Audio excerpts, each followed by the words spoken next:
इस कहानी में हमारा मेन कैरेक्टर क्वीन एक ब्रूटल मिलिट्री एकेडमी में बस एक लेवल 1 का स्टूडेंट है। ना उसके पास कोई सुपर पावर है, ना कोई स्पेशल स्टेटस, और ऊपर से उसे लगभग हर कोई बुली करता है। इस एकेडमी में सिर्फ एक रूल चलता है, जिसकी ताकत उसी की हुकूमत। क्वीन की जिंदगी तब से मुश्किल रही जब उसने अपने पेरेंट्स को जंग में खो दिया। वो गवर्नमेंट के लिए लड़ते हुए मारे गए थे और जाते जाते अपने बेटे को एक अजीब सीलट किताब थमा गए, उनकी आखिरी निशानी। क्वीन ने लाख कोशिश की, लेकिन वो किताब कभी खुली ही नहीं, जब तक कि एक दिन अचानक उसकी नाक से गिरा एक खून का कतरा उस किताब पर नहीं गिर पड़ा, और वहीं से सब कुछ बदल गया। किताब अचानक एक्टिवेट हो गई और उसके शरीर में समा गई, एक सीक्रेट पावर अनलॉक करते हुए, द वैम्पायर सिस्टम। इस दुनिया में जहां लोग सिर्फ एक ही स्किल के साथ पैदा होते हैं, क्वीन को वो ताकत मिलती है जिससे वो कई स्किल्स अनलॉक कर सकता है और लगातार लेवल अप करता चला जाता है। ये है उस लड़के की कहानी जो कभी सबसे कमजोर था, लेकिन अब बनने वाला है कुछ ऐसा जिससे पूरा सिस्टम डरने लगेगा।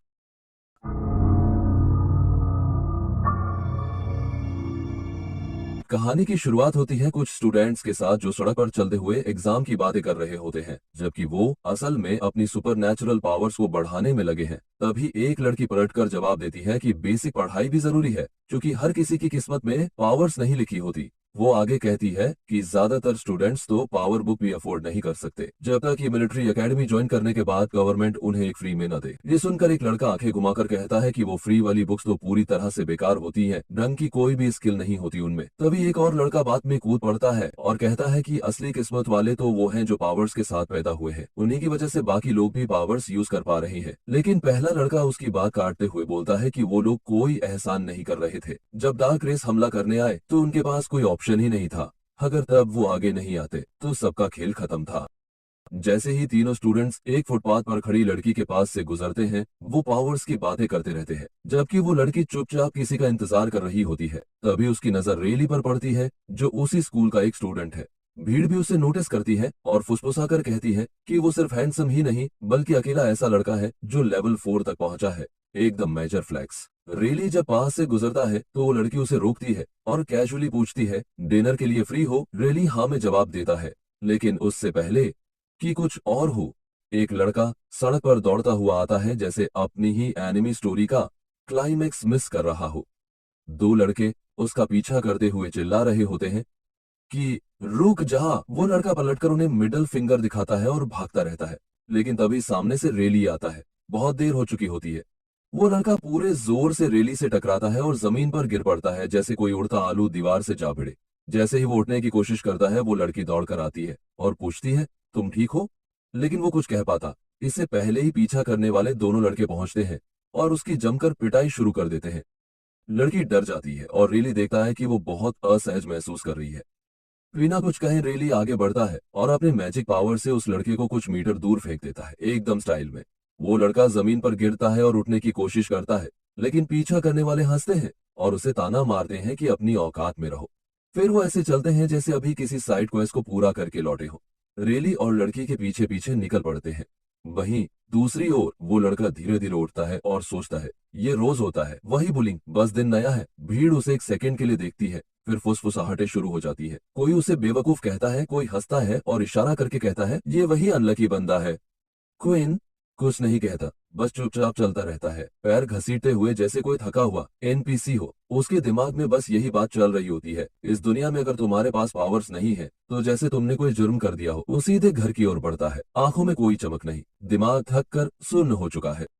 चलते हुए उसका ध्यान उस एक चीज पर जाता है जो उसके पेरेंट्स ने उसके लिए छोड़ी थी, एक पावर बुक। 6 साल पहले जब वो अकेला घर पर था, दो अजनबी उसके दरवाजे पर आए थे। क्विन ने दरवाजा खोला, सोचा कोई डिलीवरी होगी या कोई स्कैम कॉल वाले होंगे, लेकिन उन लोगों ने उसे वो पावर बुक पकड़ा दी और एक ऐसा सच बताया जिससे उसकी जिंदगी बदल गई। उसके मम्मी पापा डार्क वॉर में लड़ते हुए मारे गए थे। अब अपने कमरे में खड़ा वो उस बुक को ऐसे घूर रहा होता है जैसे वो बुक उसे गाली दे रही हो। यही एक चीज बची है उसके पास और वो इसे खोल भी नहीं पा रहा। एक बार फिर वो कोशिश करता है, लेकिन कुछ नहीं होता। वो गहरी सांस छोड़ता है और सोचता है कि शायद उसे वही गवर्नमेंट वाला स्टार्ट पैक लेना पड़ेगा जो अकेडमी देती है। तभी उसकी नाक से खून टपकने लगता है, जैसे कोई लीकी नल। वो झल्लाकर खून पोंछता है, लेकिन कुछ खून बुक पर गिर जाता है। जैसे ही वो उसे साफ करने की कोशिश करता है, कुछ अजीब होने लगता है। पावर बुक का कलर बदलने लगता है, जैसे कोई ग्लिच हो गया हो, और फिर उसमें से लाल रंग की एक जबरदस्त एनर्जी चमकने लगती है। क्विन वही जम जाता है। उसके दिमाग में बस एक ही बात गूंजती है, ये क्या हो रहा है। इससे पहले कि वो कुछ सोच पाए, वो लाल एनर्जी सीधा उसकी आंखों के जरिए उसके दिमाग में घुस जाती है, जैसे कोई यूएसबी सीधे ब्रेन में प्लग कर दी हो। वो हिल भी नहीं पाता, पूरी तरह स्टंट। कुछ ही सेकंड्स में पूरी लाल रोशनी उसके अंदर समा जाती है और उसका सिर ऐसा भारी हो जाता है जैसे कोई पत्थर रख दिया हो। फिर एक छोटी सी नोटिफिकेशन स्क्रीन सामने आती है, न्यू एबिलिटी अनलॉक्ड, खून चूसना। लेकिन इससे पहले कि वो पूरी लाइन पढ़ पाए, उसका सिर घूमने लगता है जैसे पुराना फैन बिगड़ गया हो, और अगले ही पल वो धड़ाम से जमीन पर गिर जाता है, जैसे किसी ने ब्रेड वाला सैंडविच उल्टा गिरा दिया हो। सीन एक फ्लैशबैक में जाता है, जहां छोटा क्विन कुछ बच्चों को मस्ती में खेलते हुए देखता है। वो धीरे धीरे उनके पास जाता है और पूछता है, क्या मैं भी खेल सकता हूँ? लेकिन जवाब में दोस्ती नहीं मिलती, बल्कि सारे बच्चे भाग जाते हैं। भागते हुए चिल्लाते हैं, अनाथों को कोई तमीज नहीं होती, हम उसके साथ नहीं खेलेंगे। एकदम करारा झटका। उसी पल पीछे से वो दो सोल्जर प्रकट होते हैं जिन्होंने उसके पेरेंट्स के मरने की खबर दी थी। दोनों एक एक आईना उठाए खड़े होते हैं और कहते हैं कि उसके मम्मी पापा जंग में मारे गए थे। लेकिन जब क्विन आईने में देखता है तो उसे खुद की शक्ल नहीं दिखती। एक मॉन्स्टर उसे घूर रहा होता है। तभी उसकी आंखें खुलती हैं। ये बस एक सपना था। लेकिन उससे पहले कि वो सांस लेकर रिलैक्स कर पाए, कोई उसके दरवाजे पर जोर जोर से धमकाने लगता है। बाहर से एक आवाज आती है, 3 तक गिनती चल रही है, अगर दरवाजा नहीं खोला तो अंजाम भुगतना पड़ेगा। गिनती शुरू होते ही क्विन भागकर दरवाजा खोलता है और बाहर सार्जेंट ग्रिफ खड़ा होता है। ग्रिफ गुस्से में पूछता है, इतनी देर क्यों लगाई? क्विन जल्दी से माफी मांगता है और कहता है कि वो सो गया था और दरवाजा पीटने की आवाज नहीं सुनी। सर्जेंट उसकी तरफ इशारा करते हुए कहता है, बाहर जो गाड़ी खड़ी है उसमें 2 मिनट में नहीं बैठे तो हम तुझे छोड़ देंगे। क्विन घबरा जाता है। उसे याद आता है कि वो एबिलिटी बुक देखते हुए सो गया था। वो तुरंत अंदर भागता है और उसकी नजर जमीन पर टूटे हुए चश्मे पर पड़ती है। जैसे ही वो उन्हें उठाता है, उसे महसूस होता है अब उसे चश्मे की जरूरत नहीं, वो बिना चश्मे के भी सब कुछ साफ देख पा रहा है। इससे पहले कि वो कुछ सोच पाए, ग्रिफ फिर से चिल्लाता है, जल्दी कर। क्विन जल्दी से अपना बैग पैक करता है और बाहर दौड़ पड़ता है। फिर भी माफी मांगते हुए वो बस में चढ़ता है और सबसे आगे की सीट पर रेली को बैठा देखता है। उसके बगल वाली सीट खाली होती है तो क्विन विनम्रता से पूछता है, क्या मैं यहाँ बैठ सकता हूँ? रेली बिना देखे कह देता है, ये सीट पहले से रिजर्व है। क्विन बहस नहीं करता। वो जानता है कि इस तरह की नर्ड फेस्ट दुनिया में कौन कहाँ फिट होता है। वो बस के अंदर चारों तरफ देखता है और पाता है कि हर सीट पहले से भरी हुई है। वो कुछ सेकंड्स वहीं खड़ा रहता है, समझ नहीं आता क्या करे। तभी पीछे की आखिरी लाइन से एक हाथ हिलता है। कोई उसे इशारा करता है कि उसके पास आकर बैठ जाए। क्विन उस सीट की तरफ बढ़ता है और मन ही मन उस लड़के की दोस्ताना हरकत के लिए थैंकफुल होता है। बैठते ही वो लड़का खुद को वुडन कहकर इंट्रोड्यूस करता है। क्विन हल्की मुस्कान देता है और कहता है, क्विंटैलिन। तभी अचानक उसके पास एक छोटा उड़ता हुआ जीप प्रकट होता है और साथ में एक स्टेटस पैनल भी दिखाई देता है। क्विन हैरानी से उसे देखता है, समझने की कोशिश करता है कि ये क्या हो रहा है। थोड़ा अजीब मूड तब आता है जब वो वोडन से पूछता है, क्या तुम्हें ये उड़ती चीज दिखाई दे रही है? वोडन कंफ्यूज हो जाता है, माहौल और ऑकवर्ड हो जाता है। तभी वोडन चुप्पी तोड़ते हुए पूछता है, तुम्हारी एबिलिटी क्या है? क्विन सीधा जवाब देता है, मेरे पास कोई एबिलिटी नहीं है। वोडन चौंक कर कहता है, पहली बार सुना किसी के पास कोई पावर नहीं है। क्विन सिर हिलाते हुए कहता है, हम जैसे लोग बहुत कम होते हैं, खासकर हमारी उम्र में, जब ज्यादातर लोगों को एबिलिटीज मिल चुकी होती हैं।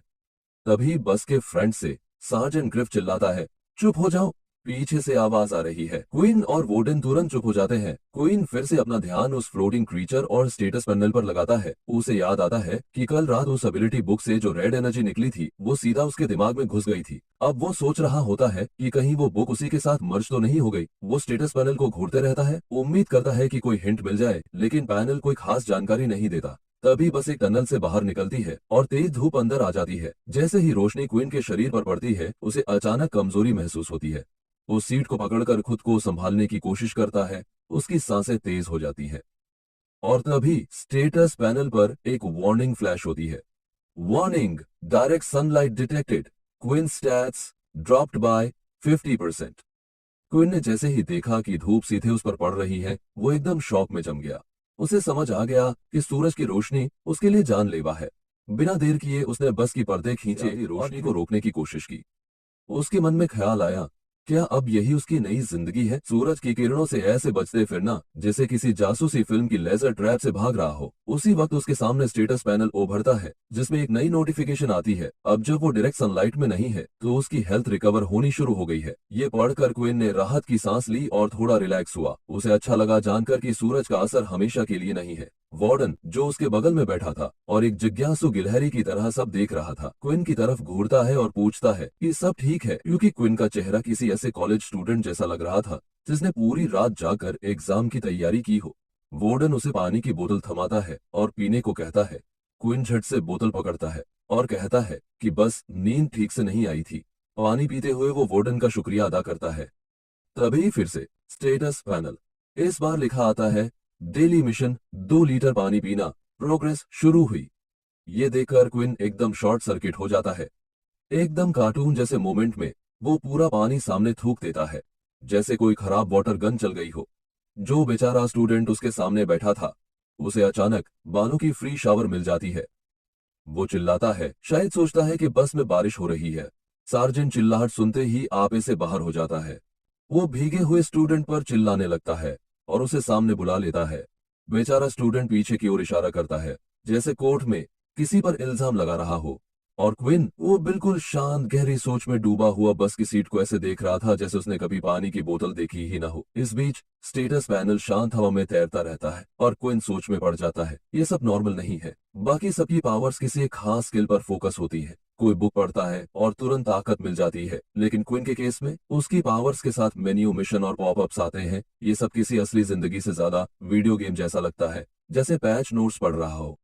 हाँ, अब उसकी नजरें तेज हो गई है, लेकिन इसके अलावा उसे कुछ नहीं पता कि उसकी असली एबिलिटी क्या है। जैसे किसी मिस्ट्री लूट बॉक्स को खोलकर एलियन लैंग्वेज में इंस्ट्रक्शन मिल गए हो। वो वार्डन से पूछने ही वाला होता है कि उसे ये सब कितना अजीब लग रहा है, लेकिन जैसे ही उसकी तरफ देखता है, पाता है कि वार्डन तो पहले ही खराटे मार रहा है। क्विन फिर बस के आगे की तरफ देखता है और उसे कुछ अजीब सा लगता है। सारे लोग बेहोश पड़े हैं, जैसे सबने पार्टी की हो और वही क्रैश कर गए हो। वो सिर खुजाता है, सोचता है कि आखिर कब सोने का टाइम अनाउंस हुआ था। तभी एक अजीब सी बदबू उसकी नाक में जाती है, जैसे जिम के सड़े हुए मोजे और केमिकल्स का मिक्स। उसी वक्त स्टेटस पैनल फिर उभरता है। हवा में कंटेमिनेंट गैस पाई गई है। वो कुछ रिएक्ट कर पाता इससे पहले ही एक सोल्जर गलियारे में ऐसे चलता है जैसे वो उस बस का मालिक हो, और देर ना करते हुए कपड़ा निकालता है जो उसी गैस में भीगा हुआ होता है और उसे क्विन के मुंह पर रख देता है, बिना किसी परमिशन के, जैसे बच्चे को सुला रहा हो। क्विन पूरी ताकत से खुद को बचाने की कोशिश करता है, लेकिन स्टेटस पैनल शांत अंदाज में कहता है। कुछ ही सेकंड में उसकी आंखें बंद हो जाती हैं और सब काला हो जाता है।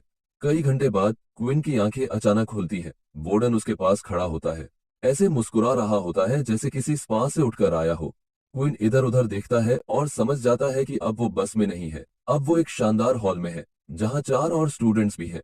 वो वार्डन से पूछता है कि हम कहाँ हैं, और वार्डन कंधे उचकाकर कहता है कि शायद ये मिलिट्री एकेडमी है। हालांकि उसकी बात में भरोसा उतना ही है जितना किसी गिलहरी के स्टॉक मार्केट प्रेडिक्शन में। क्विन फिर चारों तरफ देखता है। उसके अलावा वहां 2 लड़कियां, एलेन और लेला, और एक लड़का, पीटर, मौजूद है।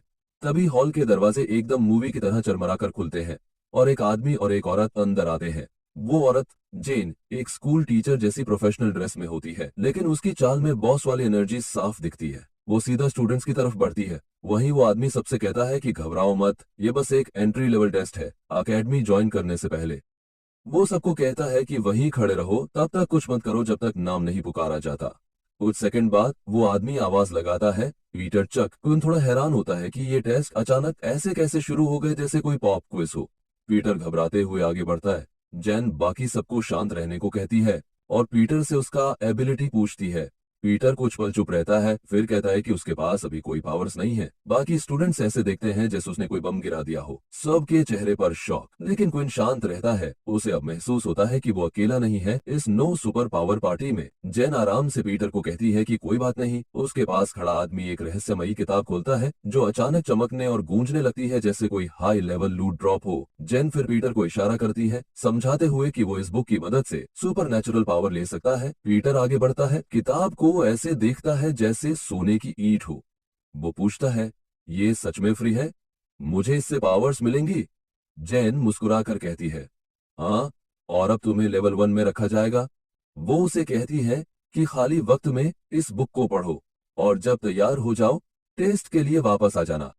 पीटर का चेहरा ऐसे चमकने लगता है जैसे किसी ने उसे PS5 गिफ्ट कर दिया हो। वो थैंक्स कहता है और अचानक एक डिजिटल रिस्टबैंड उसकी कलाई पर उभरता है, स्लिक और बिल्कुल साईफाई स्टाइल में। फिर धीरे धीरे बाकी सबके हाथों में भी ऐसे ही बैंड्स आ जाते हैं। क्वीन अपने बैंड को ऐसे देखता है जैसे वो किसी सीरियल बॉक्स से निकला हो। पास में बैठी लेला उसे देखकर मुस्कुराती है और कहती है नॉर्मल है। वो बताती है कि इसमें उनका सारा डेटा स्टोर होता है और ये जिंदगी को आसान बनाता है, मतलब मिलिट्री स्टाइल स्मार्ट वॉच जिसमें प्राइवेसी का नामो निशान नहीं। तभी जेन कहती है क्विन टैलिन। क्विन बिल्कुल शांत भाव से आगे बढ़ता है। जेन उससे पूछती है क्या तुम्हारे पास कोई एबिलिटी है? क्विन साफ साफ जवाब देता है नहीं। जैसे पीटर, कोई डर नहीं, कोई ड्रामा नहीं, बस सच्चाई। जेन भी वही सांत्वना देती है और उसके पास खड़ा आदमी फिर से वो चमकती किताब एक्टिवेट करता है जैसे कोई देवता बुलाने वाला हो। क्विन किताब उठाता है लेकिन तभी स्टेटस पैनल सामने आता है। ठंडी बेरहमी से लिखा होता है आप इस एबिलिटी को सीख नहीं सकते। क्विन एक पल के लिए रुकता है। घबराने की बजाय वो सोचता है बाकी सब एक ही एबिलिटी सीख सकते हैं और अगर वो ये नहीं सीख सकता तो शायद उसके पास पहले से ही कोई एबिलिटी है। उसी पल पैनल उसे एक साइड क्वेस्ट देता है, exchange book for 10 EXP। Queen के मन में आता है कि ट्राई करे, लेकिन वो जानता है कि अगर उसने बुक वापस की तो सवालों की झड़ी लग जाएगी, जैसे कोई टीवी सीरियल में प्लॉट होल खुल गया हो। जैसे ही जेन अगला नाम लेने लगती है, क्विन अचानक बोल उठता है। वो अपना हाथ उठाता है और कहता है मुझे ये किताब नहीं चाहिए। कमरे में सन्नाटा छा जाता है, सब हैरान उलझे हुए, जैसे किसी ने अचानक रिकॉर्ड स्क्रैच कर दिया हो। कोई सोच भी नहीं सकता था कि ऐसा जवाब आएगा। बाकी स्टूडेंट्स जहां कंफ्यूज हो रहे थे, वहीं जेन पूरी तरह शांत और कंपोज रहती है। वो कामली पूछती है कि क्या क्विन वाकई में बुक लेने से मना करना चाहता है और चेतावनी देती है कि अगर उसने ये मौका छोड़ दिया तो बाद में उसे सब कुछ खुद ही हैंडल करना होगा। लेकिन क्विन भी बिल्कुल रिलैक्स्ड रहता है और बुक वापस देते हुए कहता है कि उसे पूरा भरोसा है कि वो अकेले मैनेज कर सकता है। जेन ये सुनकर अपने असिस्टेंट की तरफ हल्की सी नजर डालती है और फिर बाकी सबको बोलती है कि थोड़ा इंतजार करें, उसे एक अनयूजुअल केस रिपोर्ट करना है। वो सीधे हायर अप से कांटेक्ट करती है और पूरा मामला एक्सप्लेन करती है। दूसरी तरफ से एक शांत आवाज पूछती है कि क्या क्विन प्योर ब्लड फैक्शन से है। जेन साफ मना करती है, कहती है कि उसके रिकॉर्ड्स में ना कोई बीस्ट आर्मर है, ना फ्लैशी पावर्स, बेसिकली कुछ भी खास नहीं। थोड़े पॉज के बाद हायर अप कहता है कि फिर भी क्विन की पोटेंशियल टेस्ट करो। अगर वो बस एक नॉर्मल लड़का है तो ये दुनिया खुद ही उसे रियलिटी दिखा देगी। जेन बिना किसी ऑब्जेक्शन के अग्री करती है और फिर क्विन की तरफ देखकर ट्रेनिंग एरिया की ओर इशारा करती है। अब जब उसने बुक रिजेक्ट कर दी है तो सीधे टेस्ट शुरू होगा, ना कोई वार्म अप, ना चीट कोड्स। बाहर पहुंचते ही जेन एक तरफ हटकर क्विन को बोलती है कि सामने खड़े 3 बोट्स को डिस्ट्रॉय करे, लेकिन क्विन का शरीर पहले ही जवाब दे चुका होता है। टांगें कांप रही हैं, नजरों के आगे धुंध और एनर्जी ऑलमोस्ट खत्म। फिर भी वो खुद को संभालता है क्योंकि उसके पास ट्राई करने के अलावा कोई ऑप्शन नहीं है। जैसे ही वो आगे बढ़ता है और पंचेस मारना शुरू करता है, जेन ऑलमोस्ट शॉक में आ जाती है। उसके पंचेस इतने कमजोर होते हैं कि ऐसा लग रहा था जैसे कोई गीली नूडल से फाइट कर रहा हो। कुछ ऑकवर्ड सेकंड्स के बाद किसी तरह वो तीनों बॉट्स को गिरा देता है और वहीं खड़ा रहता है, ऐसे जैसे मैराथन भागकर आया हो। जेन बिना ज्यादा रिएक्शन दिए अनाउंस करती है कि क्विन की पावर लेवल 1 पर रैंक करती है। वो अपने डिजिटल रिस्टबैंड को चेक करता है और वही सच लिखा है, level 01 point, total beginner status. जैसे ही वो वापस शेड में आता है, उसे महसूस होता है कि सनलाइट कितनी बुरी तरह उसके स्टैट्स को अफेक्ट करती है। ये पूरा सनबर्न वंपायर वाला लाइफस्टाइल अब उसे सीरियसली परेशान कर रहा है। उसी समय जेन लेला का नाम पुकारती है।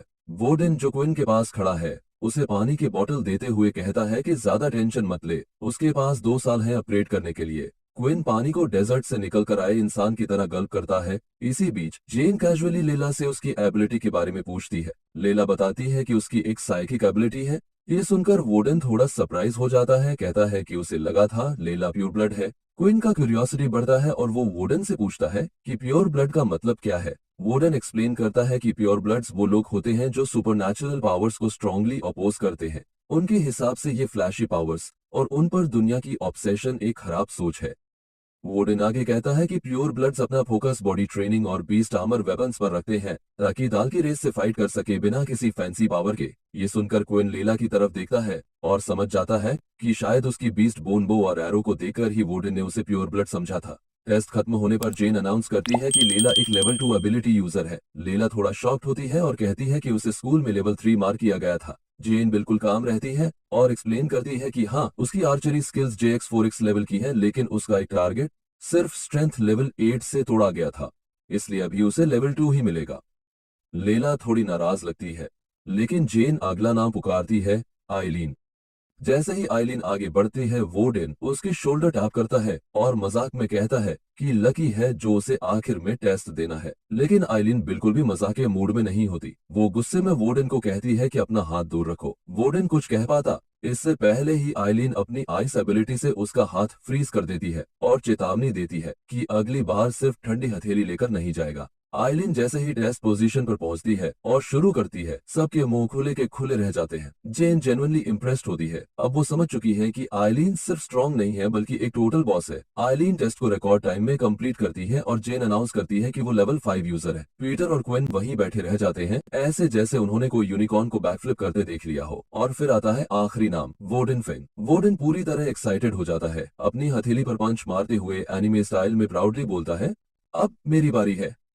जैसे ही वोर्डन ने बॉट्स को तोड़ना फोड़ना शुरू किया, सब वहीं थम गए, यहाँ तक कि क्विन भी, जिसे ये समझ में आ गया कि वोर्डन की एबिलिटी भी आइलिन जैसी ही है। कुछ ही पलों में जब वोर्डन ने उन तीनों बॉट्स की धज्जियां उड़ा दी, जेन काफी एक्साइटेड लग रही थी और खुशी से अनाउंस करती है कि 5 में से 2 लेवल 5 एबिलिटी यूजर्स मिलना वाकई में बहुत बड़ी बात है। उधर वोर्डन बड़े ही कॉन्फिडेंट अंदाज में चलकर क्विन के पास आता है, पूरा खुद में खोया हुआ, और थोड़ा फ्लेक्स करने की कोशिश करता है। लेकिन क्विन कैजुअली पूछता है, क्या तुम सच में किसी को छूकर उसकी पावर कॉपी कर सकते हो? ये सवाल वोर्डन के लिए जैसे कोई अचानक आया मैथ्स टेस्ट हो। वो मानता है कि उसका इरादा था ये ट्रिक और लंबा चलाने का, लेकिन क्विन ने उसकी पोल खोल दी, वो भी साफ साफ। जब वोर्डन पूछता है कि उसे कैसे पता चला, तो क्विन कहता है कि ये बहुत ही सिंपल था। वो याद करता है कि जब उन्होंने हैंडशेक किया था तब वोर्डन थोड़े कंफ्यूज दिखे थे, क्योंकि वो क्विन की एबिलिटी कॉपी नहीं कर पाया था। और जब आइलीन ने अपनी आइस पावर्स इस्तेमाल की, तब भी वोर्डन साफ तौर पर हैरान लग रहा था। इन सब बातों को जोड़कर एक ही कंक्लूजन निकलता है, वोर्डन किसी को छूकर उसकी पावर कॉपी करता है। ये सब सुनकर वोर्डन दंग रह जाता है और क्विन की तारीफ करता है, कहता है कि उसके पास तेज दिमाग है और उसकी ऑब्जर्वेशन स्किल्स तो एकदम निंजा लेवल की हैं, वो भी बिना किसी फ्लैशी पावर के। क्विन हल्की मुस्कान देता है, लेकिन अंदर से वो उसी हैंडशेक वाले पल के बारे में सोच रहा होता है, जब वोर्डन उसकी कोई भी एबिलिटी कॉपी नहीं कर पाया था। ये अजीब सी याद उसके मन में अटक जाती है और उसे सोचने पर मजबूर कर देती है कि आखिर उसके अंदर चल क्या रहा है, उसकी असली एबिलिटी है क्या। उसी वक्त आइलिन पास आती है और कूल अंदाज में पूछती है, क्या तुम नेटिव एबिलिटी यूजर हो? ऐसे लोग होते हैं जो बॉर्न विद पावर्स होते हैं, और कहा जाता है कि आज की जितनी भी स्किल बुक्स हैं वो इन्हीं से इंस्पायर्ड हैं। लेकिन वार्डन सीधे जवाब देने के बजाय बस मुस्कुराता है और कहता है, अगर तुम सही गेस करोगी तो रिवॉर्ड मिलेगा। आइलीन को रिडल्स का कोई मूड नहीं होता। वो अपनी आंखें घुमाती है और ऐसे चली जाती है जैसे कोई क्वीन बोरिंग ग्रुप चैट छोड़ रही हो। फिर जेन सबको एक जगह इकट्ठा करती है और सुपर फैंसी लिफ्ट की तरफ इशारा करते हुए अनाउंस करती है, टेस्ट खत्म हुआ, अब मिलिट्री एकेडमी के लिए निकलते हैं। लिफ्ट में चढ़ते ही जब सभी मिलिट्री एकेडमी पहुंचते हैं, क्विन चारों तरफ देखकर हैरान रह जाता है। पूरी जगह एकदम ग्रैंड लग रही थी, जैसे हॉगवर्ट्स को मॉडर्न मेकओवर दे दिया गया हो। कुछ ही देर में वो कैंपस के अंदर पहुंचते हैं और देखते हैं कि पहले से ही कई और स्टूडेंट्स वहां मौजूद हैं। पीटर और क्विन क्राउड में कान लगाए बातें सुनते हैं और एक ब्रूटल सच समझ जाते हैं, इतने सारे सुपर पावर्ड लोगों में वही 2 हैं जो अभी भी सिर्फ लेवल 1 पर अटके हुए हैं। 1 मिनट बाद ये बात और भी साफ हो जाती है। सब कूल किड्स जैसे लेवल 4 और ऊपर वाले स्टूडेंट्स रेली और आइलिन समेत के साथ घुलने मिलने की कोशिश कर रहे हैं, जबकि पीटर और क्विन को पूरी तरह इग्नोर किया जा रहा है, जैसे वो इनविजिबल एनपीसीज हो। तभी एक टीचर अंदर आता है, नाम है डेल, एकदम ड्रिल सार्जेंट वाला अथॉरिटी वाइब लेकर। वो सबको चुप कराता है और लड़कों लड़कियों को अलग अलग लाइन में खड़ा होने को कहता है। जब लाइन लग जाती है तो वो स्टूडेंट्स को एक एक करके बुलाता है, उन्हें डॉर्म रूम नंबर देता है और कहता है कि अपना सामान लेकर डॉर्म्स की तरफ निकल जाओ। कुछ देर बाद पीटर अपने डॉर्म नंबर की बॉल निकालता है और पैनिक्ड हो जाता है। उसका नंबर है 23। लेकिन तभी मुसीबत आ जाती है जब एक और लड़का, जिसे नंबर 23 मिला है, ये सुन लेता है और चौंक जाता है कि उसे अब एक लेवल 1 रूममेट मिलेगा। वो लड़का चुपचाप निंजा स्टाइल में क्विन के पास जाता है और पूछता है कि उसका डॉर्म नंबर क्या है। फिर बिना समय गंवाए नंबर 12 की बॉल उससे चुपके से स्वैप कर लेता है और ओलंपिक्स वाले स्पीड में वहां से भाग जाता है। पीटर वहीं खड़ा रह जाता है, ऑलमोस्ट रोने की हालत में, रियलाइजिंग कि कोई भी बॉटम टियर रूममेट नहीं चाहता। लेकिन क्विन उसे अस्योर करता है, हम दोनों एक ही सिचुएशन में हैं, दोनों लेवल 1 से हैं और मुझे तुम्हारे साथ रूम शेयर करने में कोई प्रॉब्लम नहीं है। तभी बोर्डन मजे से आता है और अनाउंस करता है कि उसे नंबर 23 मिला है। जब वो पीटर और क्विन से उनके नंबर्स पूछता है तो पीटर एकदम एक्साइटेड हो जाता है। हमें भी 23 मिला। बोर्डन दोनों को एक बड़े ग्रुप हग में खींच लेता है और कहता है हमारी तो किस्मत ही कमाल की है, साथ में मस्त टाइम बिताएंगे। उधर फील्ड के दूसरी तरफ एक लड़का अपने दोस्त को बताता है कि कोई उसकी डॉम नंबर बॉल चुरा ले गया। उसका दोस्त अपनी उंगलियां क्रैक करता है, रेडी होता है एक्शन के लिए और कहता है चल वापस लेते हैं। लेकिन वो लड़का थोड़ा डरते हुए बोलता है जिसने स्वैप किया है वो लेवल 5 यूजर है। दूसरी तरफ वॉर्डन एकदम सेटिस्फाइड दिख रहा होता है, पीटर और क्विन के साथ मजे से चिल करता हुआ। असल में उसने जानबूझकर नंबर स्विच किए थे ताकि वो उन्हीं के साथ रह सके। वार्डन किसी तरह पीटर और क्विन को लेकर आराम से डॉर्म रूम तक पहुंच जाता है। जैसे ही तीनों वहां पहुंचते हैं अपना सामान इधर उधर फेंकते हैं और थोड़ा सेट होते हैं। वार्डन पीटर की ओर देखता है और कैजुअली पूछता है चल कुछ मजेदार करने चलते हैं, वैसे भी आज का बाकी दिन फ्री है। लेकिन पीटर पहले से ही उस शानदार पावर बुक में डूबा होता है जो उसे ऑफिशियल से मिली थी, तो वो झट से मना कर देता है। उसका प्लान है पहले अपना सामान अच्छे से सेट करना और फिर उस नई स्किल बुक को पढ़ना शुरू करना। जब पीटर ने उसके प्लान को सीधे रिजेक्ट कर दिया तो वार्डन क्विन की तरफ मुड़ता है और उसी सवाल के साथ उसे देखता है। क्विन एक सेकंड रुकता है, फिर धीरे से सिर हिलाता है और कहता है कि उसे लाइब्रेरी देखनी है। लेकिन वो जो असली बात नहीं कहता वो ये है उसे अपनी अजीब सी एबिलिटी के बारे में कुछ समझ नहीं आ रहा है और उसे उम्मीद है कि लाइब्रेरी में उसे इससे जुड़ी कोई जानकारी मिल जाएगी।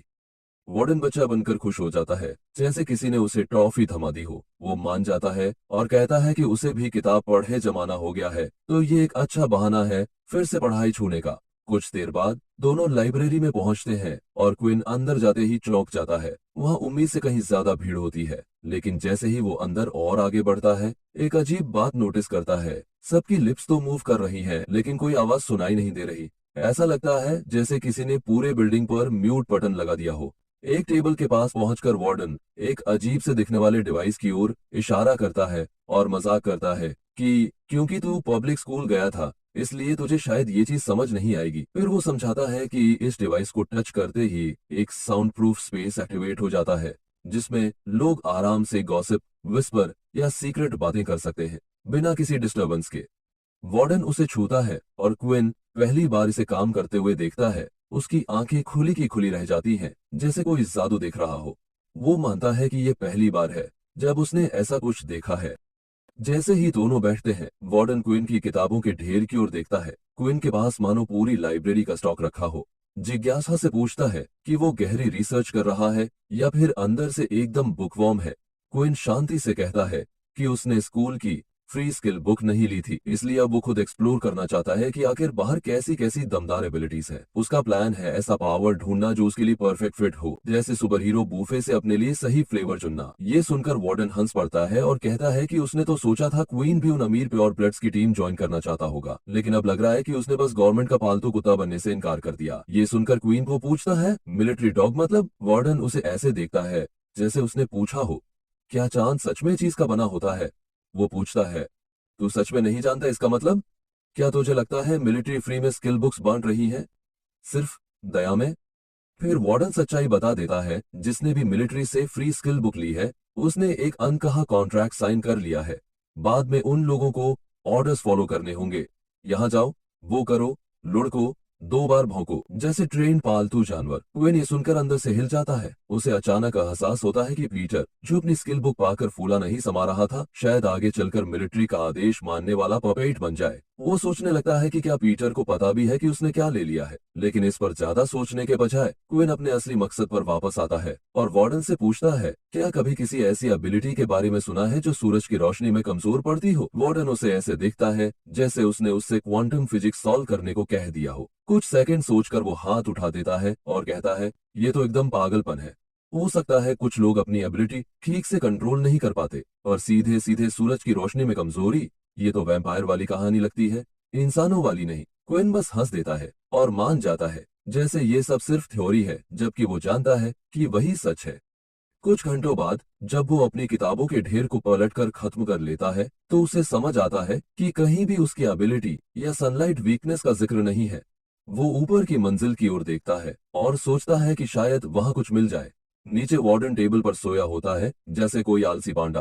क्वीन ऊपर जाता है और बुक शेल्फ्स देखने लगता है, लेकिन जैसे जैसे वो कुछ किताबें पलटता है उसे समझ आता है कि ज्यादातर फैंटेसी स्टोरीज हैं, असली स्किल्स की जानकारी नहीं। वो एक बुक बंद करता है जिसमें एक लाल ड्रैगन इंसान बनकर रीइंकारनेट हुआ था। मजेदार पर बेकार। डिनर टाइम करीब होता है लेकिन क्विन सोचता है कि चलो एक आखिरी बुक देख लेता हूँ। वो एक वैम्पायर पर किताब उठाता है और पढ़ना शुरू करता है। तभी उसे पता चलता है कि वैम्पायर्स की भी अलग अलग कैटेगरीज होती है, तलवारबाजी, हिप्नोसिस और दूसरी चीजें। कुछ पन्ने पलटने के बाद वो बुक वापस रख देता है। उसे समझ आता है कि सिर्फ एक ही बात उसमें कॉमन है, उनकी पावर्स भी सूरज की रोशनी में कमजोर पड़ती है। जैसे ही वो बुक वापस रखता है उसके स्टेटस पैनल पर एक नोटिफिकेशन पॉपअप होता है। उसे सिस्टम की बेहतर समझ मिलने के चलते 10 एक्स्ट्रा एक्सपीरियंस पॉइंट्स मिलते हैं। ये देखकर क्विन चौंक जाता है। अब वो सोचने लगता है क्या उसकी एबिलिटी असल में कोई सीक्रेट वैम्पायर पावर है। इसी दौरान कुछ घंटे की नींद के बाद वार्डन उठता है, एक बिल्ली की तरह स्ट्रेच करता है और देखता है कि क्विन आसपास नहीं है। वो सिर खुजाता है और सोचता है क्या वो मुझे यहाँ अकेला छोड़कर चला गया। उधर क्विन अभी भी वैम्पायर बुक्स में डूबा होता है और हर नया पन्ना कोई न कोई झटका दे रहा होता है। कुछ ही देर बाद एक और सिस्टम नोटिफिकेशन आता है। उसने एक ऑप्शनल टास्क अनलॉक कर लिया है। क्विन कुछ सेकंड तक स्क्रीन घूरता है और फिर एक्सेप्ट दबा देता है। जैसे ही वो कंफर्म करता है उसे टास्क मिलता है एक इंसान का खून पीना। ये देखकर क्विन पूरी तरह घबरा जाता है। वो स्क्रीन को ऐसे घूरता है जैसे उसमें उसकी माँ की बेइज्जती लिखी हो। वो सोचता है क्या उसे सच में ड्रैकुला बनना पड़ेगा ये टास्क पूरा करने के लिए। क्या इसका मतलब है किसी को नुकसान पहुंचाना, या इससे भी बुरा। कुछ ही पल बाद क्विन लाइब्रेरी से बाहर निकलता है और अपने डॉम की तरफ बढ़ने लगता है। लेकिन जैसे ही वो चलता है सूरज की रोशनी सीधा उसके ऊपर पड़ती है, जैसे सूरज को उससे कोई दुश्मनी हो। उसी समय उसके सामने एक वार्निंग पॉपअप होती है जिसमें लिखा होता है कि उसकी स्टैट्स 50% तक घट चुकी है। क्विन अपनी चाल धीमी कर देता है। मनी मन सोचता है कि शायद वो भी जली हुई टोस्ट जैसे लग रहा होगा। उसे याद आता है कि सिस्टम ने नया टास्क दिया था, इंसानी खून पीने का। वो सोचता है कि शायद अगर उसने ये टास्क पूरा किया तो सिस्टम उसे कोई बढ़िया इनाम देगा। क्विन खुद से हंसता है और बड़बड़ाता है, वाह, अब मैं एक ऐसा वैम्पायर बन गया हूँ जो ठीक से धूप में भी नहीं चल सकता। अगला क्या, लहसुन से एलर्जी। वो धीरे धीरे चलता रहता है और उसे एहसास होता है कि सिस्टम उसे रोज कुछ सिंपल से टास्क करने पर 3 एक्सपीरियंस पॉइंट्स देता है। इसके अलावा वो एक और बात नोट करता है, चाहे धूप हल्की हो या तीखी, सूरज की कोई भी किरण उसके शरीर की ताकत को कम कर देती है। सिर्फ थोड़ी देर धूप में रहने से ही उसकी पावर आधी हो जाती है। क्विन अपने स्टैट्स खोलता है और कैलकुलेट करता है कि अगर वो ऐसे ही रोज टास्क करता रहा तो लेवल अप होने में उसे लगभग 3 हफ्ते लगेंगे। हालांकि ये प्रोसेस धीमा है लेकिन उसे उम्मीद है कि एक न एक दिन वो जरूर लेवल अप करेगा। साथ ही वो सोचता है कि अगले लेवल पर पहुंचने के बाद शायद उसके अंदर कुछ बड़ा बदलाव आए। तभी आगे से उसे किसी की आवाज सुनाई देती है। कोई लड़का माफी मांग रहा होता है। क्विन ऊपर देखता है तो देखता है कि पीटर नाम का स्टूडेंट किसी दूसरे लड़के से मार खा रहा है। पीटर बार बार माफी मांग रहा होता है और कहता है कि वो जानबूझकर नहीं टकराया। जब क्विन थोड़ा और पास जाता है तो उसे यकीन हो जाता है कि वो वाकई पीटर ही है। वो लड़का पीटर को मारते हुए कहता है कि सिर्फ माफी से बात नहीं बनेगी। क्वीन उस लड़के की कलाई पर बंधे बैंड को देखता है और पता चलता है कि वो लेवल 2 यूजर है। वो लड़का पीटर से डैमेज का हर्जाना मांगता है लेकिन पीटर धीरे से कहता है कि उसके पास पैसे नहीं है। ये सुनते ही वो लड़का और ज्यादा गुस्सा हो जाता है और धमकी देता है कि अगर पैसा नहीं है तो फिर से मार पड़ेगी। क्वीन को गुस्सा आने लगता है। उसे ऐसे लोग बिल्कुल पसंद नहीं जो सिर्फ कमजोर लोगों पर धौंस जमाते हैं। तभी उसके दिमाग में एक आइडिया आता है। वो बड़ी ही शांति से उनके पास जाता है और जानबूझकर लड़खड़ाते हुए उस लेवल 2 वाले लड़के से टकरा जाता है। वो लड़का नीचे गिर जाता है और गुस्से में बोलता है, आंखें बंद करके चल रहा है क्या। लेकिन क्विन कूल रहते हुए माफी मांगता है और कहता है, मुझे सीधी जमीन पर गिरने की अजीब आदत है।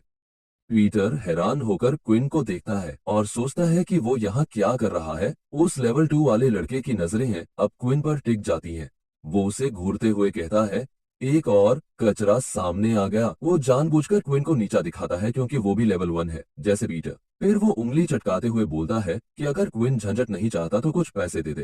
क्विन उसकी बातों पर हंस पड़ता है। वो सोचता है कि उसने अभी अभी स्कूल ज्वाइन किया है और पहले ही दिन ऐसे जोकर से सामना हो गया। उसे लगा था कि ऐसे लोगों से 2-4 दिन बाद टकराएगा, लेकिन वेलकम पार्टी में ही ये मिल गया। वो मन में सोचता है कि ये लड़का उन्हीं में से है जो सिर्फ कमजोरों पर धौंस जमाते हैं लेकिन ताकतवरों के सामने रो देते हैं।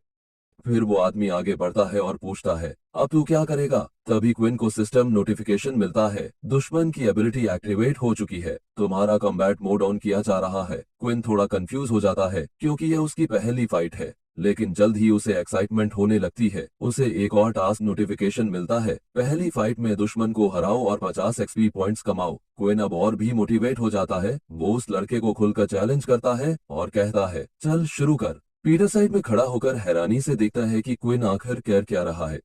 कहीं वो जानबूझकर मुसीबत में तो नहीं पड़ रहा। तभी वो लड़का अपनी एबिलिटी यूज करता है। उसके हाथ से जैसे पंजों में बदल जाते हैं और उसकी स्पीड काफी बढ़ जाती है। वो झट से क्विन की तरफ दौड़ता है। क्विन उसे चकमा देने की कोशिश करता है, लेकिन फिर भी उसकी बांह पर चोट लग जाती है। इसके बावजूद वो एक जोरदार पंच मारता है, जिससे वो लड़का कुछ मीटर पीछे जाकर गिरता है। अब वो लड़का चौंक जाता है। उसे लगता है कि शायद क्विन उतना कमजोर नहीं है जितना वो समझ रहा था। क्विन अपनी बांह को पकड़ता है और नोट करता है कि कॉम्बैट मोड उसकी नजदीकी लड़ाई की ताकत बढ़ा देता है। अब उसे यकीन हो जाता है कि वो लेवल 2 वाले से मुकाबला कर सकता है। उसे एक और बात याद आती है, वो लड़की जो उसने एंट्रेंस एग्जाम में देखी थी, जिसके पास सिर्फ 8 स्ट्रेंथ पॉइंट थे, लेकिन फिर भी उसे लेवल 2 दिया गया था। क्वीन अब समझ जाता है कि जब तक वो सूरज की रोशनी में नहीं होता, उसके सारे बेस स्टैट्स प्लस होते हैं, यानी असल में वो भी कम से कम लेवल 2 के बराबर है। वो खुद हंसता है, सोचता है कि सूरज उसे किसी गेम की तरह नर्व कर रहा है। अब उसे लगता है जैसे वो कोई सुपर हीरो है जिसे सूरज से कमजोरी हो जाती है। उसी जोश में वो फिर से उस लड़के की ओर दौड़ता है। वो भी पीछे नहीं हटता और टकरा जाता है। क्विन पंच मारने की कोशिश करता है, लेकिन वो लड़का बच जाता है और उसके कंधे पर पंजे से वार करता है। वो हंसते हुए कहता है कि शायद इसी वजह से क्विन अभी भी लेवल 1 है, क्योंकि उसमें स्पीड नहीं है। इसके बाद वो बार बार हमला करता है। पीटर दूर से देख रहा होता है और सोचता है कि क्विन का जीतना नामुमकिन है। तभी क्विन को सिस्टम अलर्ट मिलता है, ब्लड लॉस डिटेक्टेड, हेल्थ लो हो रही है। वो खुद को संभालता है और याद करता है कि सूरज डूबने वाला है, उसके सारे स्टैट्स वापस आने वाले हैं। जैसे ही सूरज डूबता है, क्विन के अंदर एनर्जी की लहर दौड़ जाती है। वो अगले हमले को आसानी से ब्लॉक कर लेता है। वो लड़का हैरान रह जाता है। उसे अपनी आंखों पर यकीन नहीं होता कि क्विन अचानक इतना तेज और ताकतवर कैसे हो गया।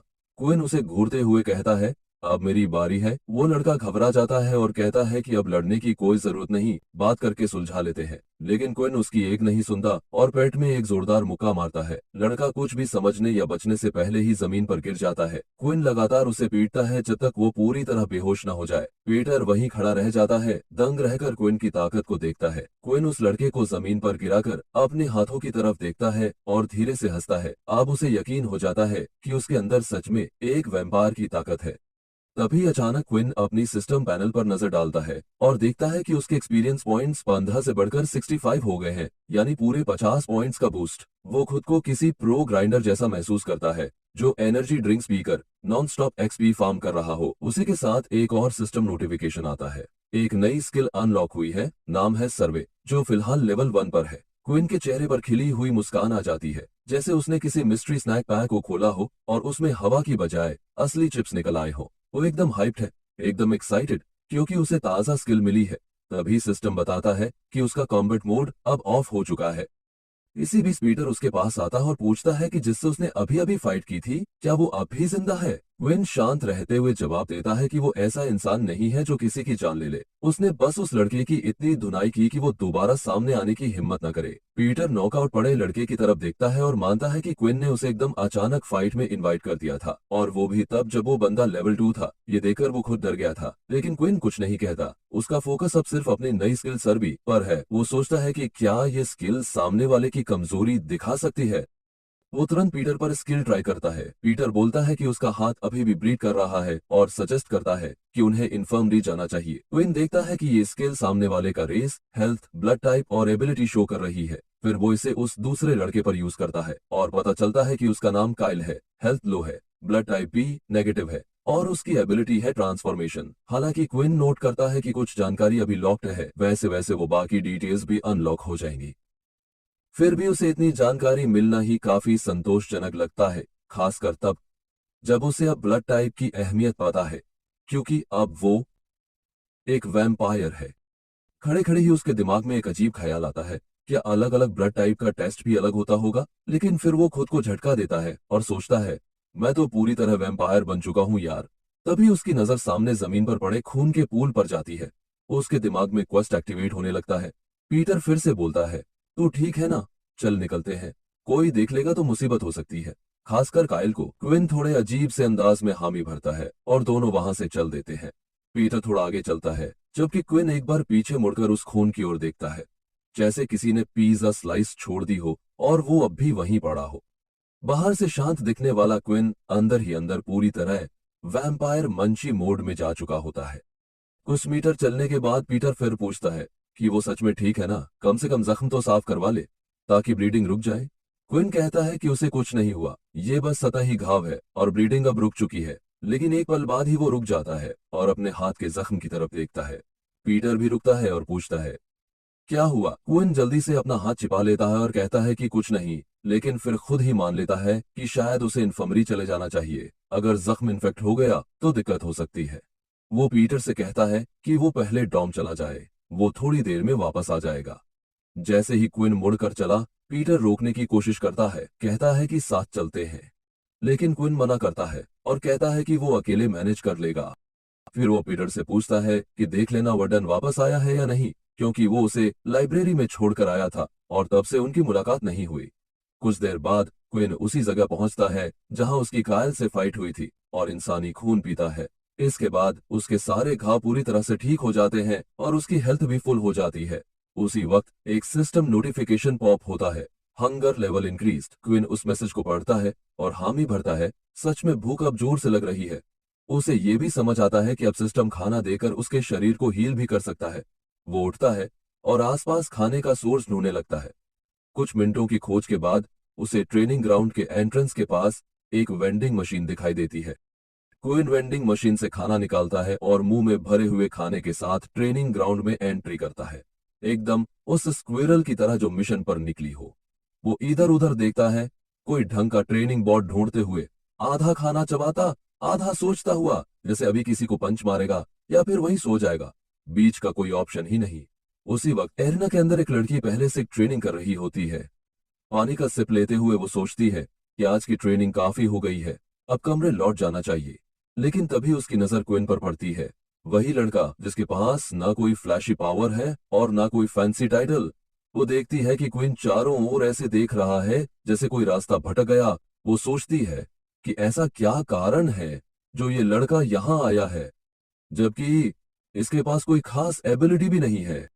वो सोचती है कि क्या ये फिर से अपनी रॉ स्ट्रेंथ टेस्ट करने आया है। तभी वो देखती है कि क्विन बॉट्स के सामने खड़ा है। उसने अपनी जैकेट उतारी और जमीन पर कैजुअली फेंक दी। टेस्ट नॉर्मल डिफिकल्टी पर शुरू होता है और लड़की का क्यूरियोसिटी लेवल बढ़ जाता है। उसे लगता है कि शायद क्विन अपनी पिछली परफॉर्मेंस से संतुष्ट नहीं था और फिर से कोशिश कर रहा है। वो छिपकर चुपचाप देखने लगती है कि अब ये क्या करेगा। क्विन दौड़ता है और पहले ही बॉट को अपने 10 स्ट्रेंथ पॉइंट्स के साथ एक ही पंच में तबाह कर देता है। लड़की हैरान रह जाती है, लेवल 1 पर ही इतनी ताकत। उसके बाद क्वीन अपनी फुर्ती से मूवमेंट रोकता है और बाकी 2 बॉट्स की ओर घूमता है। लड़की अब समझ जाती है, सिर्फ ताकत नहीं, इसमें एजिलिटी भी है।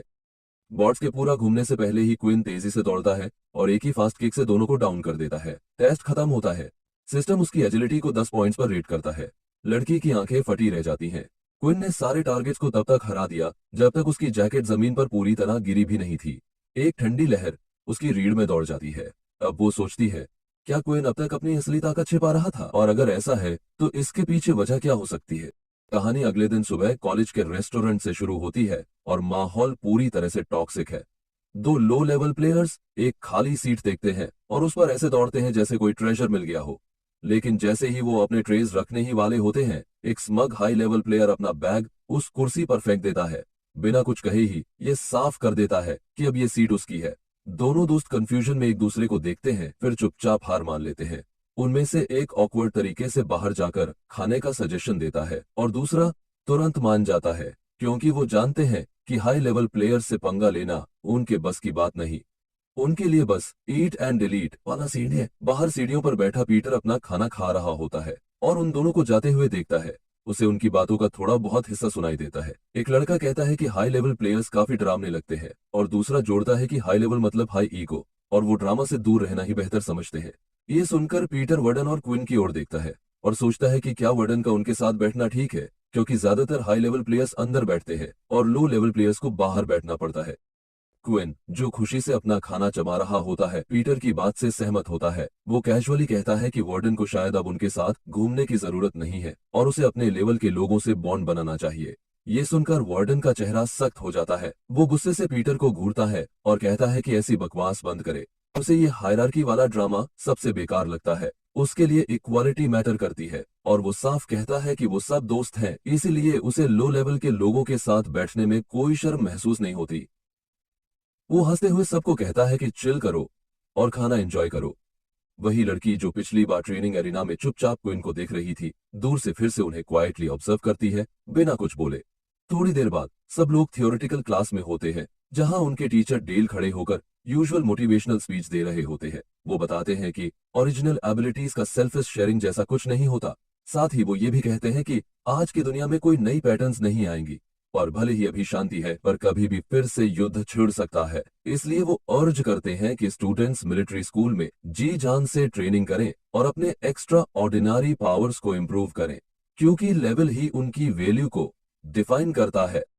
क्विन, जो वर्डन और पीटर के बगल में बैठा होता है, डेल की बातों पर बिल्कुल ध्यान नहीं दे रहा होता। उसकी नजर वर्डन की तरफ जाती है और वो सोचता है कि वर्डन की एबिलिटी काफी काम की है, क्योंकि वो हाई लेवल पावर्स को डायरेक्टली कॉपी कर सकता है। लेकिन तभी उसके दिमाग में सवाल आता है, क्या वर्डन उन कॉपीड पावर्स को इम्प्रूव भी कर सकता है?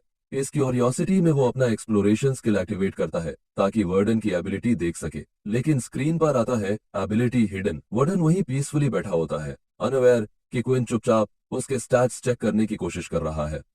क्विन को अब और कंफ्यूजन होता है, क्यों वर्डन की एबिलिटी छिपी हुई है, जैसे उसने स्किल्स के लिए कोई इनविजिबिलिटी क्लोक पहन रखी हो। टाइम में वेस्ट किए बिना वो कैजुअली वार्डन से पूछता है कि क्या वो अभी भी आयरीन की पावर यूज कर सकता है। वार्डन थोड़ा सरप्राइज्ड होता है, लेकिन फिर क्विन की तारीफ करता है कि उसने उसकी एबिलिटी की एक फीचर पकड़ ली। वार्डन रिवील करता है कि अब वो आयरीन की एबिलिटी यूज नहीं कर सकता, क्योंकि उसकी कॉपी स्किल हर दिन रीसेट हो जाती है।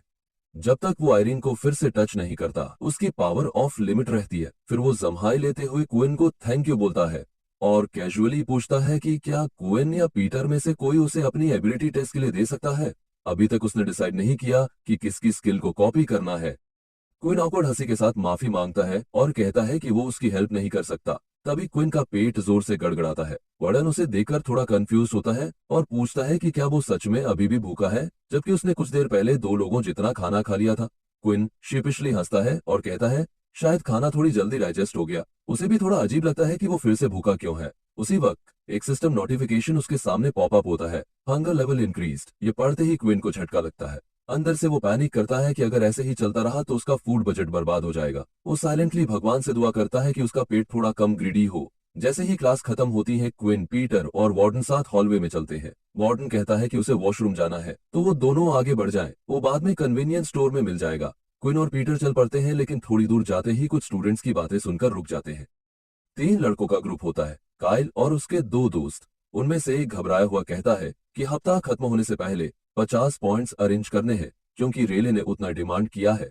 दूसरा लड़का भी नर्वसली अग्री करता है और कहता है कि वो पिटना नहीं चाहता। फिर वो काइल से उसकी राय पूछता है, लेकिन काइल, जो कल क्विन से पिट चुका होता है, चिड़चिड़ा होकर कहता है कि वो लोग उसे परेशान न करें, वो खुद पॉइंट्स अरेंज कर लेगा। साथ ही वो घमंड से कहता है कि जब वो खुद रेले के लेवल पर पहुंचेगा तो डबल वापस मांगेगा। तभी उसकी नजर क्विन और पीटर पर पड़ती है और वो ठिठक जाता है। दूसरी तरफ पीटर घबरा जाता है और धीरे से कहता है कि काइल अपने पूरे गैंग के साथ वापस आ गया है, शायद बदला लेने के लिए। लेकिन क्विन एकदम शांत रहता है, न डर न टेंशन। काइल के दोस्त एक्साइटेड हो जाते हैं। उनमें से एक कहता है कि आज तो किस्मत खुल गई, 2 फेमस नूब्स मिल गए जो पूरे ग्रेड में इकलौते लेवल 1 प्लेयर्स हैं जिनके पास कोई सुपरनैचुरल पावर नहीं है, मतलब वॉकिंग ट्यूटोरियल्स। लेकिन काइल चुप रहता है, क्योंकि उसे पता होता है कि क्विन जितना दिखता है उससे कहीं ज्यादा खतरनाक है। क्विन अपने कूल अंदाज में पूछता है कि ये लोग हैं कौन जो उससे उसके पॉइंट्स मांग रहे हैं। काइल चुपचाप रहता है, लेकिन उसके दोस्त जबरदस्ती करने लगते हैं। तभी वार्डन टाइम पर एंट्री करता है। वो कैजुअली बोलता है कि उसके पास बहुत सारे पॉइंट्स हैं, क्या चाहिए। फिर एक शातिर सी हंसी के साथ कहता है, इंटरेस्ट बहुत ब्रूटल होगा, लेना है तो लो। जैसे ही सबको समझ आता है कि ये वार्डन है, लेवल 5 प्लेयर, सबके चेहरों का रंग उड़ जाता है। वो सब भागने की कोशिश करते हैं, लेकिन वार्डन उन्हें पकड़ लेता है और एकदम बॉस जैसी हंसी हंसता है। पूरा गैंग डर के मारे माफी मांगने लगता है, बोलते हैं कि बस मिसअंडरस्टैंडिंग थी। तभी पीछे से एक आवाज आती है, कौन है जो मेरे छोटे भाइयों से उलझ रहा है। सब उस डायरेक्शन में देखते हैं और काइल का गैंग खुशी से चिल्ला उठता है जैसे उनकी जान बच गई हो। क्वीन भी देखता है, सामने रेले और उसका दोस्त मोमो खड़े हैं, लेकिन उन दोनों से एक अजीब सा खतरनाक ऑरा निकल रहा होता है। क्विन तुरंत अपने स्किल से मोमो के स्टैट्स चेक करता है, लेकिन हर डेटा अनरिकॉग्नाइज्ड आता है। उसे शक होता है कि शायद उसके current skills high level players को डिटेक्ट नहीं कर पा रहे। वो अपनी घड़ी चेक करता है और शॉक हो जाता है, मोमो पहले ही लेवल 6 तक पहुंच चुका है। ये सब तभी हुआ जब मोमो ने अपनी आंखें बंद की, जैसे कोई फिल्म का विलेन हो, और बड़े ही ठंडे अंदाज में काइल और उसके गैंग को जाने का हुक्म दिया। पूरा स्क्वाड ऐसे गायब हुआ जैसे कॉलेज फेस्ट में फ्री खाना। जाते जाते सब मोमो को थैंक्स बोलते रहे कि उसने उन्हें उस लेवल 5 बॉस वार्डन से बचा लिया। दूसरी तरफ वार्डन हंसते हुए क्विन और पीटर के पास आया और बोला कि चलो अब खाना खाते हैं, बहुत हो गया। पीटर ने सिर हिलाया और वार्डन ने उसे याद दिलाया कि जल्दी नहीं किया तो सारी फ्रंट रो डिशेस उसकी पेशेंस से पहले खत्म हो जाएंगी। लेकिन तभी मोमो ने उन्हें रुकने को कहा। वो जमीन को घूरते हुए बोला कि उसने जाने की इजाजत नहीं दी है। फिर वो नजरें उठाकर सीधा उनकी ओर देखता है और कहता है कि क्या अब वो उसे इग्नोर करने लगे हैं। उसे लगता है कि लो लेवल प्लेयर्स को अपने सीनियर्स के सामने थोड़ा सा तो बिहेवियर समझना चाहिए। ये सुनकर वार्डन ने भी तेज नजर से उसकी ओर देखा और पूछा कि क्या वो अभी भी बकवास कर रहा है। मोमो ने उसका पूरा नाम लेते हुए ठंडी आवाज में कहा, वर्डन फेंग, तू यहाँ 2 दिन से आया है और अभी से तेरी कहानियां घूम रही हैं। उसने कहा कि सब यही बात कर रहे हैं कि अकेडमी का top rank fresher low level लोगों के साथ घूमता है। वर्डन ने शांत अंदाज में कहा कि इसमें दिक्कत क्या है, क्या इस पर भी कोई रूल है। मोमो हंसा और बोला, रूल तो नहीं है, लेकिन यहाँ कुछ बातें अनरिटन रूल्स से चलती है। फिर वो धीरे धीरे क्विन के पास आया और उसकी आंखों में आंखें डालकर बोला कि जब हाई लेवल प्लेयर्स जैसे वार्डन यूजलेस नबडीज जैसे क्विन को इंपॉर्टेंस देने लगते हैं तो उनके जैसे लोग खुद को ज्यादा समझने लगते हैं। उसने कहा कि क्विन इसका जीता जागता एग्जाम्पल है, जो सामने खड़े सीनियर को देखकर भी बेसिक रिस्पेक्ट नहीं दिखा पाया। पूरा मूड जैसे फाइनल बॉस वाला हो। लेकिन क्विन बिल्कुल शांत रहा, बिना कोई रिएक्शन दिए बस मोमो की ओर देखता रहा। मोमो आगे बोला कि इस दुनिया में सिर्फ स्ट्रांग लोग ही बचते हैं, लेकिन कमजोर लोग बराबरी के सपने देखने लगते हैं, सिर्फ इसलिए क्योंकि कोई उनसे अच्छा बिहेव कर रहा है। वो जोर से हंसा और बोला कि अगली बैटल में जब वो ट्रैश जैसे क्विन को साफ करेगा तो उसे गिल्ट नहीं होगा। वार इज द बेस्ट, उसने ठंडी मुस्कान के साथ कहा। ये सुनते ही क्विन का चेहरा सख्त हो गया। उसके दिमाग में वही दिन घूम गया जब उसने अपने माता पिता को युद्ध में खोया था। उस मेमोरी ने उसकी मुट्ठियां कस दी और गुस्सा अंदर उबलने लगा। बिना एक शब्द बोले वो सीधा मोमो की ओर पंच करने भागा, लेकिन इससे पहले कि उसका हाथ पड़ता, रेले ने बीच में आकर अपना पावर एक्टिवेट कर दिया और उसका पंच आसानी से रोक लिया। रेले ने अपनी दूसरी हथेली में एनर्जी इकट्ठा की और सीधे क्विन के पेट में एक जोरदार वार किया। क्विन उछलता हुआ सीधा पीटर पर गिरा और दोनों नीचे जा गिरे, घायल और हक्के बक्के। रेले उनके ऊपर खड़ा हुआ और बोला कि लगता है क्विन की मेमोरी बहुत शॉर्ट है, उसे याद नहीं कि वो दोनों पहले भी एक ही स्कूल में थे और उसे पता होना चाहिए कि असली स्ट्रेंथ किसके पास है। मोमो ने फिर से हंसते हुए क्विन का मजाक उड़ाया, जैसे उसने अपने आप को कोई सुपर हीरो समझ लिया हो। पूरा सीन जैसे किसी विलन कट सीन जैसा था। लेकिन तभी वर्डन भी कूद पड़ा और बोला, तो क्या मेरे लिए भी तो यही सोचता है मोमो? वो बोला कि वो कोई साइड कैरेक्टर नहीं है, वो खुद लेवल 5 प्लेयर है। फिर उसने पूरे कॉन्फिडेंस के साथ मोमो पर पंच किया, लेकिन उससे पहले ही मोमो बिजली जैसी स्पीड में एक साइड हटा और वर्डन का हमला पूरी तरह खाली चला गया। ये देख वर्डन स्टन्ड रह गया। उसने फ्रस्ट्रेशन में क्विन और पीटर की तरफ देखा और कहा कि वो ये मानने से इनकार करता है कि मोमो सच में इतना स्ट्रांग है। क्विन धीरे से खड़ा हुआ और वर्डन से कहा कि अब रुक जाओ। उसे अच्छी तरह समझ आ गया था कि मोमो और रेले दोनों ही उनके लीग से काफी ऊपर हैं। जब वर्डन आर्ग्यू करने लगा तो क्विन ने सिर हिलाकर चुपचाप मान लिया कि उसने इम्पल्सिवली रिएक्ट किया। ऊपर से ये भी सच था कि वर्डन की एबिलिटी भी अभी काम नहीं कर रही थी। ऐसे में लड़ाई करना तो सीधा सुसाइड था। उधर मोमो मुड़कर चला गया और जाते जाते बोला कि आज तो उसका लड़ने का मूड नहीं था, इसे फ्रेंडली वार्निंग समझो। रेले ने भी एक ठंडी नजर उन पर डाली और मोमो ने जोड़ा, स्कूल में कुछ लोग ऐसे हैं जिनसे मिलिट्री तक डरती है। और फिर उसने आखिरी चेतावनी दी, अगर जिंदा रहना है तो कुछ ग्रुप से दूर ही रहो, नहीं तो एक दिन मरोगे और पता भी नहीं चलेगा कैसे। ये सुनते ही वार्डन का गुस्सा और बढ़ गया, लेकिन क्विन और पीटर बस चुपचाप खड़े रहे, ये जानते हुए कि अभी उनके पास कुछ भी नहीं जिससे वो जीत सके। उनके हाथ भले रेडी हों, लेकिन एक्सपी तो बहुत पीछे है। थोड़ी देर बाद तीनों एक शांत रूम में इकट्ठा हुए। पीटर ने सबसे पहले पूछा, जब उसने कहा कि मिलिट्री एकेडमी में किसी को परवाह नहीं होती, क्या होता है? क्विन ने सिर हिलाया और माना कि शायद ये सच है। वार्डन भी सहमत हुआ और बोला कि स्कूल इंटरफियर नहीं करता क्योंकि स्टूडेंट्स को आपस में लड़ने देना उनके लिए फायदेमंद होता है। उसने कहा कि इस ब्रूटल सिस्टम में कमजोर लोगों के पास स्ट्रांग बनने का एक ही रास्ता है, आर्मी ज्वाइन करना। क्विन ने ऐड किया कि प्लेयर्स के लिए इसमें एक फायदा भी है, उन्हें ज्यादा रिसोर्सेज और मिलिट्री ट्रेनिंग मिल सकती है। लेकिन फिर उसने गंभीर होकर कहा कि इसकी कीमत भी भारी है। जब भी मिलिट्री बुलाएगी उन्हें बिना सवाल बैटलफील्ड में जाना होगा। इतना कहने के बाद क्विन वर्डन की ओर मुड़ा और कहा, तू अब हमसे दूर ही रहे। ये सुनकर वर्डन चौंक गया। क्यों?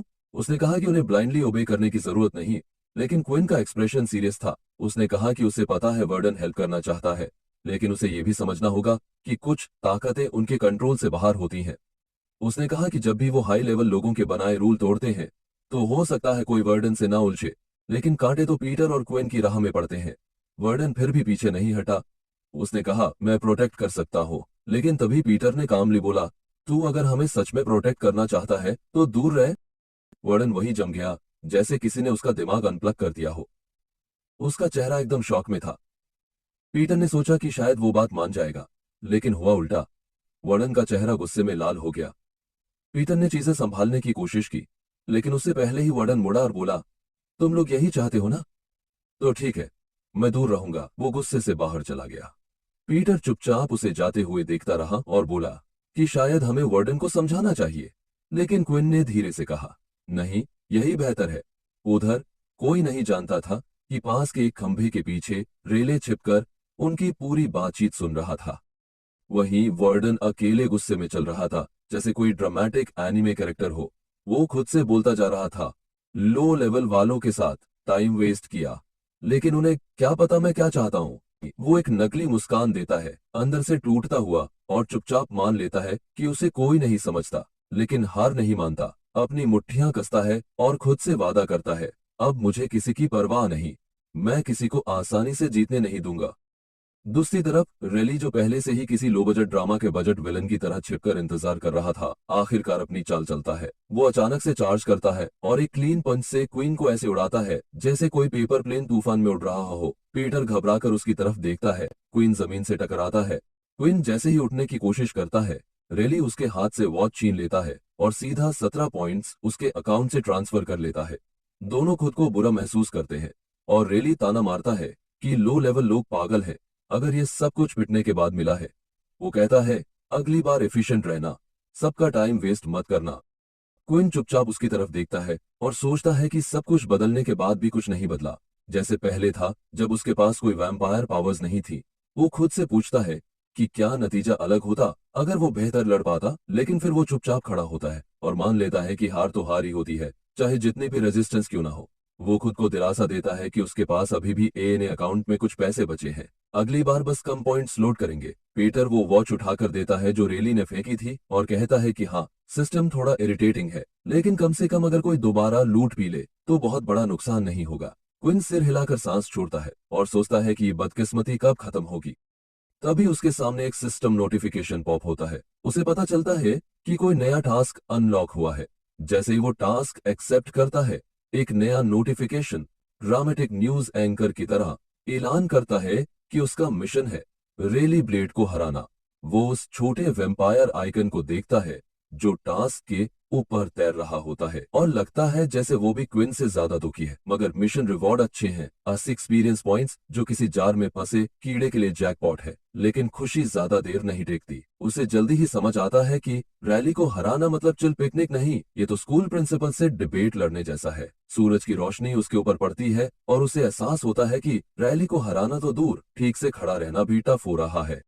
तभी दूसरा नोटिफिकेशन आता है, हाई लेवल गैप की वजह से अगर वो मिशन पूरा करता है तो बोनस रिवॉर्ड भी मिलेगा। लेकिन फिर एक वार्निंग आती है, सनलाइट एक्सपोजर की वजह से उसके स्टैट्स 50% कम हो गए हैं। साथ ही एक और अलर्ट बताता है कि उसकी भूख फिर से बढ़ गई है। वो अपने स्टैट्स चेक करता है और सोचता है कि अगर वो सनलाइट से बच भी जाए तब भी रेली के साथ का गैप नहीं भर पाएगा। उसे समझ आता है कि अगर उसे रेली से बराबरी करनी है तो उसे जल्दी लेवल अप करना होगा। कुछ देर बाद क्वीन और पीटर अपने डॉर्म रूम पहुंचते हैं, जैसे किसी सर्वाइवल गेम से निकले हों। वर्डन पहले से ही बेड पर बैठा उनका इंतजार कर रहा होता है। दोनों थके हुए बस सिर हिलाते हैं और कहते हैं कि वो वापस आ गए। पीटर को वर्डन की शक्ल देखकर कुछ अजीब लगता है। उसका चेहरा जैसे किसी मड रेसलिंग मैच के बाद का है, थोड़े ब्रूजेस, थोड़ी मिट्टी। जब पीटर पूछता है तो वर्डन मुस्कुराते हुए कहता है, चिंता मत करो, पहले उसे अच्छी धुलाई दी थी। फिर वो कैजुअली पूछता है कि उन्होंने अपनी फाइट जीती या नहीं। पीटर कुछ कहने ही वाला होता है, लेकिन क्विन हंसते हुए बीच में टपकता है और कहता है, कुछ सीरियस नहीं हुआ। वो मजाक करता है कि उन्होंने एक लग्जूरियस मील लिया और खुद को मर्च में ट्रीट किया। वर्डन अलमारी के पास जाकर चिल करता है, मुस्कुराकर कहता है, अच्छा किया, अगली बार मुझे भी साथ ले चलना। पीटर धीरे से क्विन के पास झुकता है और पूछता है कि क्या वो वर्डन को रेली वाली बात नहीं बताने वाला? क्विन धीरे से कहता है कि नहीं, उसे भूल जाना बेहतर है। वर्डन वो बात नहीं छोड़ेगा और वो नहीं चाहता कि वो स्ट्रेस ले। तभी क्विन का पेट जोर से गड़गड़ाता है। वर्डन चौंक कर देखता है। क्विन ऑकवर्डली हंसता है और कहता है, जितना फैंसी खाना होता है उतना छोटा पोर्शन भी तो भूख लगना नॉर्मल है। वो ये भी जोड़ता है कि उसकी डाइजेशन स्पीड लाइटनिंग जैसी है। वर्डन हंसता है और अपना स्मार्ट वॉच अनलॉक करता है। वो कहता है, चलो कुछ खाने चलते हैं नियर बाय स्टोर में। लेकिन वर्डन अचानक 10 पॉइंट्स क्विन के अकाउंट में ट्रांसफर कर देता है, जिससे क्विन चौंक जाता है, जैसे किसी ने एग्जाम हेल में उसे पिज्जा पकड़ा दिया हो। उसे थोड़ी शर्म महसूस होती है वो एक्सेप्ट करने में, लेकिन वार्डन उसे मना करता है। कहता है ये सिर्फ उस दोपहर की माफी है। मानता है कि वो थोड़ा स्टबन हो सकता है, लेकिन चाहता है कि फ्यूचर में सब एडजस्ट करे। क्विन मुस्कुराता है और जेन्युइनली वार्डन को थैंक्स बोलता है।